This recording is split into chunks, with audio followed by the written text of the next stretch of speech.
Magandang araw mga kababos. Narito ang latest news ngayon sa PBA. Benny Boatwright official ng bagong import ng SMB. TNT may good news ngayong Commissioner's Cup. At isang role player ng TNT pinakawalan na nila sa free agency.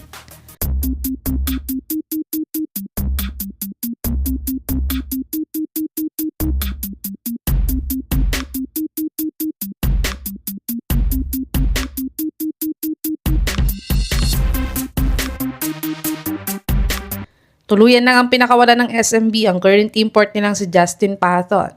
Ito ay dahil hindi na nga siya nagpakita sa kanila after ng rain or shine game nila. Kaya't tinawagan nila agad ang former import nilang si Benny Boatwright last Monday. At kahapon nga lang ay dumating na sa Manila si Boatwright. At ayon din sa legit source sa Tiebreaker Times, ay official ang pumirma si Boatwright ng kontrata sa SMB. Kaya't siya na nga ang magiging third import nila ngayong Commissioner's Cup.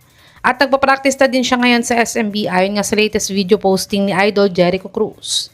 At sa Sunday game nga nila kontra NLEX ang debut game ni Benny Boatwright.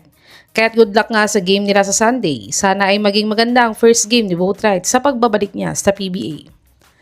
Dumako naman tayo sa balitang may good news daw ang TNT ngayong conference.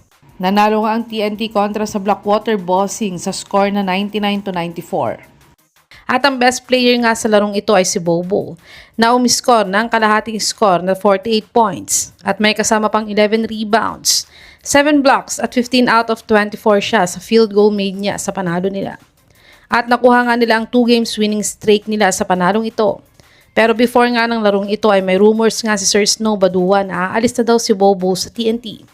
Pero ayon nga sa source sa Fast Break, ay sinatdown nga ng team manager ng TNT na si Coach Jolas Lastimosa na aalis na daw si Bobo sa kanila.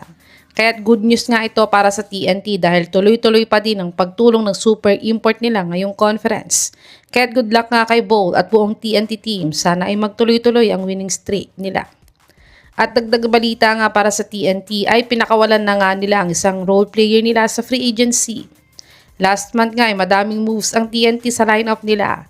Gaya nga ni Simon Enciso na nilagay nila sa reserve list nila at ipinalit si Avan Nava sa lineup nila.